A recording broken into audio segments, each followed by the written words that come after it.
भगवान शिव का पूर्ण रूप काल भैरव क्यों है? आइए जानते हैं इस कथा के द्वारा। एक बार सुमेरु पर्वत पर बैठे हुए ब्रह्मा जी के पास जाकर देवताओं ने उनसे अविनाशी तत्व बताने का अनुरोध किया। शिव जी की माया से मोहित ब्रह्मा जी उस तत्व को न जानते हुए भी इस प्रकार कहने लगे कि मैं ही इस संसार को उत्पन्न करने वाला स्वयंभू अजन्मा एकमात्र ईश्वर अनादि भक्ति ब्रह्म घोर निरंजन आत्मा हूँ। मैं ही प्रवृत्ति और निवृत्ति का मूलाधार सर्वलीन पूर्ण ब्रह्म हूँ। ब्रह्मा जी का ऐसा वचन सुनकर उन पर मुनि मंडली में विद्वान भगवान विष्णु ने उन्हें समझाते हुए कहा कि मेरी आज्ञा से तो तुम सृष्टि के रचयिता बने हो, मेरा अनादर कर कर तुम अपने प्रभुत्व की बात कैसे कर रहे हो। इस प्रकार ब्रह्मा और विष्णु अपना अपना प्रभुत्व स्थापित करने लगे और अपने पक्ष के समर्थन में शास्त्र वाक्य उद्धृत करने लगे। वेदों से पूछने का निर्णय हुआ तो स्वरूप धारण करके आए चारों वेदों ने अपना मत इस प्रकार प्रकट किया। ऋग्वेद ने कहा, जिसके भीतर समस्त भूत निहित है तथा जिससे सब कुछ प्रवत होता है, जिसे परमात्मा कहा जाता है, वह एक रुद्र रूप ही है। यजुर्वेद ने कहा, जिसके द्वारा हम वेद भी प्रमाणित होते हैं और जो ईश्वर के संपूर्ण यज्ञ तथा योगों से भजन किया जाता है, सबका दृष्टा वह एक शिव ही है। सामवेद ने कहा, जो समस्त संसारी जनों को भरमाता है, जिसे योगी जन ढूंढते हैं और जिसकी भांति सारा संसार प्रकाशित होता है, वे एक त्रयंबकम शिवजी ही हैं। अथर्ववेद ने कहा, जिसकी भक्ति से साक्षात्कार होता है और जो सब या सुख दुख अतीत अनादि ब्रह्म हैं, वे केवल एक शंकर जी ही हैं।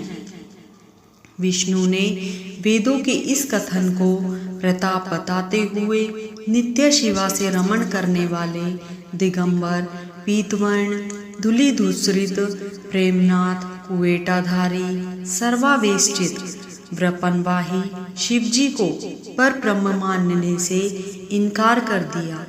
ब्रह्मा विष्णु विवाद को सुनकर ओमकार ने शिवजी की ज्योति नित्य और सनातन पर ब्रह्म बताया, परंतु फिर भी शिव माया से मोहित ब्रह्मा विष्णु की बुद्धि नहीं बदली। उस समय उन दोनों के मध्य आदि अंत रहित एक ऐसी विशाल ज्योति प्रकट हुई कि उससे ब्रह्म का पंचम सिर जलने लगा। इतने में त्रिशूलधारी नील लोहित शिव वहां प्रकट हुए तो अज्ञानतावश ब्रह्मा उन्हें अपना पुत्र समझकर अपनी शरण में आने को कहने लगे। ब्रह्मा की संपूर्ण बातें सुनकर शिवजी अत्यंत क्रुद्ध हो गए और उन्होंने तत्काल काल भैरव को प्रकट कर उससे ब्रह्मा पर शासन करने का आदेश दिया। आज्ञा का पालन करते हुए भैरव ने अपनी बाईं उंगली के नखाग्र से ब्रह्मा जी का पंचम सिर काट डाला। भयभीत ब्रह्म शतरुद्री का पाठ करते हुए शिवजी के शरण हुए। ब्रह्मा और विष्णु दोनों को सत्य की प्रतीति हो गई और वे दोनों शिवजी की महिमा का गान करने लगे। यह देखकर शिव भगवान शांत हुए और उन दोनों को अभयदान दिया। इसके उपरांत शिवजी ने उसके भीषण होने के कारण भैरव और काल को भी भयभीत करने वाला होने के कारण काल भैरव तथा भक्तों के पापों को तत्काल नष्ट करने वाला होने के कारण पाप भक्षक नाम देकर उसे काशीपुरी का अधिपति बना दिया। फिर कहा कि भैरव, तुम इन ब्रह्मा विष्णु को मानते हुए ब्रह्मा के कपाल को धारण करके इसी के आश्रय से भिक्षावृत्ति करते हुए वाराणसी में चले जाओ। वहाँ उस नगरी के प्रभाव से तुम ब्रह्म हत्या के पाप से मुक्त हो जाओगे। शिवजी की आज्ञा से भैरव जी हाथ में कपाल लेकर जैसे ही काशी की ओर चले, ब्रह्म हत्या उनके पीछे पीछे हो चली। विष्णु जी ने उनकी स्तुति करते हुए उनसे अपने को उनकी माया से मोहित न होने का वरदान मांगा। विष्णु जी ने ब्रह्म हत्या के भैरव जी के पीछे करने की माया पूछना चाही, तो ब्रह्म हत्या ने बताया कि वह तो अपने आप को पवित्र और मुक्त होने के लिए भैरव का अनुसरण कर रही है।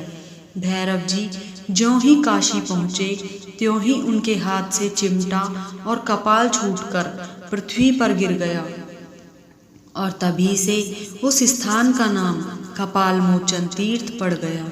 इस तीर्थ में जाकर सविधि पिंडदान और देवपितृ तर्पण करने से मनुष्य ब्रह्म हत्या के पाप से निवृत्त हो जाता है।